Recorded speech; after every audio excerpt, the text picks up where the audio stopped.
За сайн бацгаана бүгдд нь баяр наадмын мэнд хүргэе. Манай Unitel компани нийтийг хамарсан арга хэмжээний хүрээнд хоггүй цэвэр надараа гэсэн үндсэн дээр 30-аад хогийн савыг стажийн дотроо байрлуулж байгаа. Манай энэ хогийн савны хувьд болохоор ерөнхийдөө бол материал нь болохоор юм материал ямар ч хог хийсэн ч боломжтой гэсэн үг. Ерөнхийдөө бол энэ өөрөө шилж байгаад нэг яана гэсэн үг ерөнхийдөө байхгүй гэсэн үг.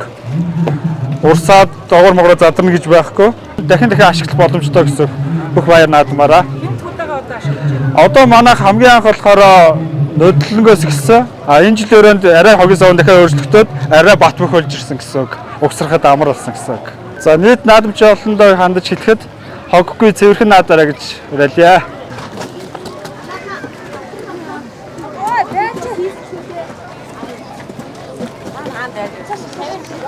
Эндээс аваад. Энд бас байна. Энд байна.